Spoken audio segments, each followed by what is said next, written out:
नमस्कार बंधुओं, आज के इस वीडियो में हम जानेंगे कि हिंदी भाषा में कितने प्रकार के कोष्टक चिन्ह प्रचलित हैं एवं उनका प्रयोग कहाँ कहाँ पर किया जाता है।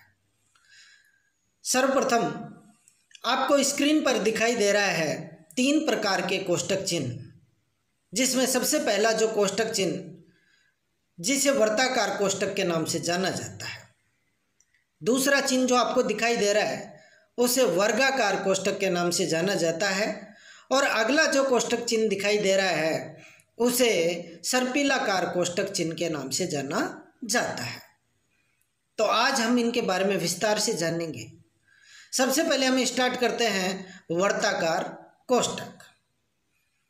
किसी कठिन शब्द का अर्थ स्पष्ट करने के लिए, नाटक के संवादों में एवं किसी बात को स्पष्ट करने के लिए वर्ताकार कोष्टक का प्रयोग होता है। उदाहरण के द्वारा समझेंगे। सबसे पहला वाक्य आपके सामने है, मैं आपके सामर्थ्य से परिचित हूं। अब मैं आपको बता दूं कि कोष्टक चिन्ह में लिखा गया कोई भी शब्द वाक्य का अंग नहीं होता, यानी वाक्य को पढ़ते समय उस शब्द को पढ़ा नहीं जाता। तो किस प्रकार पढ़ा जाएगा ये वाक्य कि मैं आपके सामर्थ्य से परिचित हूं। अब यहां पर सामर्थ्य शब्द का अर्थ है शक्ति।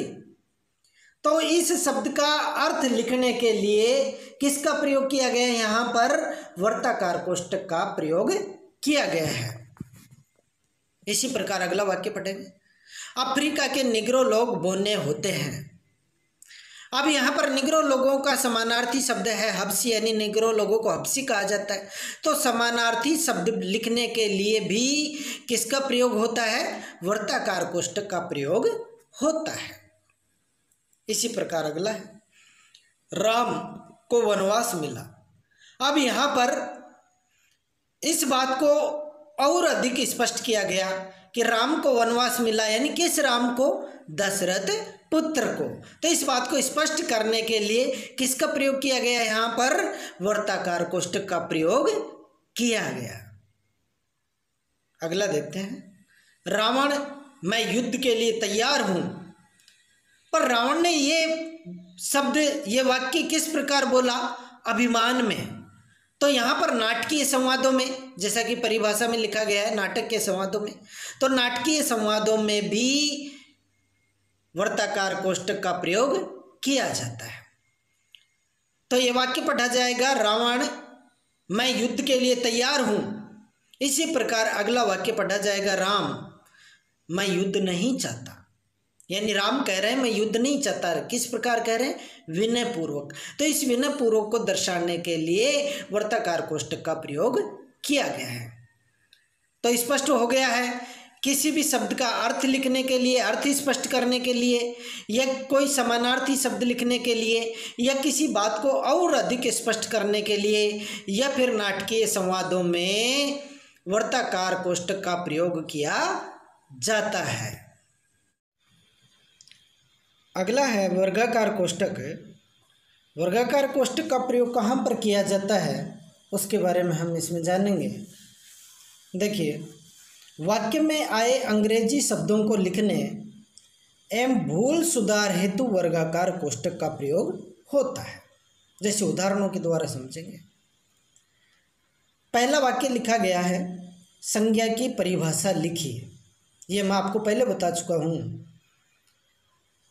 कि कोष्टक चिन्ह में लिखा गया कोई भी शब्द वाक्य का अंग नहीं होता और उस वाक्य को पढ़ते समय उस शब्द को पढ़ा नहीं जाता। तो हम इस वाक्य को पढ़ेंगे, संज्ञा की परिभाषा लिखिए। अब यहाँ पर संज्ञा के बाद में उसका अंग्रेजी शब्द भी आया है नाउन। तो किसी भी शब्द का यदि कोई अंग्रेजी रूप लिखना हो तो हम उसे हिंदी भाषा में वर्गाकार कोष्टक लगाकर उसके अंदर लिखते हैं। इसी प्रकार अगला वाक्य पढ़ेंगे। जैसे भारतीय संसद दिल्ली में स्थित है। अब संसद को पार्लियामेंट भी कहा जाता है। अब यदि इस अंग्रेजी शब्द को इस वाक्य में लिखना है तो किसके द्वारा लिखा जाएगा? वर्गाकार कोष्टक लगाकर उसमें लिखा जाएगा। तीसरा वाक्य हम देखेंगे, यह ग्रंथ निराला द्वारा अनुवादित है। अब अनुवादित शब्द व्याकरणिक दृष्टि से अशुद्ध है। अनुवादित शब्द व्याकरणिक दृष्टि से अशुद्ध है, इसका शुद्ध रूप होता है अनुदित।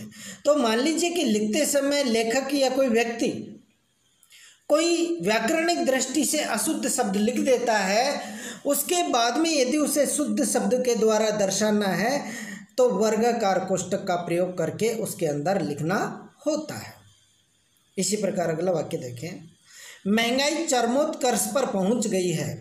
यहाँ पर चरमोत्कर्ष जो शब्द है वो व्याकरणिक दृष्टि से अशुद्ध है, तो उसका शुद्ध रूप किसमें लिखा गया है? वर्गाकार कोष्ठक में लिखा गया है। तो इसमें हमने जाना कि वर्गाकार कोष्ठक का प्रयोग कहाँ कहाँ होता है। किसी शब्द का अंग्रेजी शब्द लिखना हो या फिर कोई अशुद्ध शब्द का शुद्ध रूप लिखना हो, वर्गाकार कोष्ठक का प्रयोग कहाँ पर किया जाता है? ऐसे शब्द जो अलग अलग पंक्तियों में लिखे गए हों और उनका संबंध किसी एक पद से हो, उन शब्दों को मिलाने के लिए सर्पिलाकार कोष्ठक का प्रयोग होता है। उदाहरण के द्वारा समझेंगे।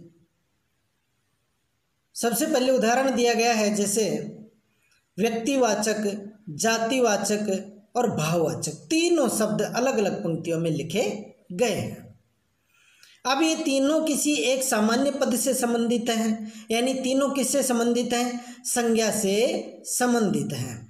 ये तो इन तीनों को मिलाने के लिए सर्पिलाकार कोष्ठक का प्रयोग होगा और उसके आगे जिस पद से ये संबंधित हैं वो पद लिख दिया जाता है। जैसे व्यक्तिवाचक, जातिवाचक, भाववाचक, इन तीनों शब्दों के आगे सर्पिलाकार कोष्ठक लगाया गया और आगे लिख दिया गया संज्ञा के भेद। इसी प्रकार दूसरा देखेंगे, आर्द्रपन, आर्द्रभाव, दोनों एक ही सामान्य पद से संबंधित है, यानी दोनों का अर्थ गीलापन होता है। तो दोनों को मिलाने के लिए, एक सामान्य पद से संबंधित करने के लिए सर्पिलाकार कोष्ठक का प्रयोग किया गया और जिस पद से संबंधित हैं वो सामने लिख दिया गया गीलापन।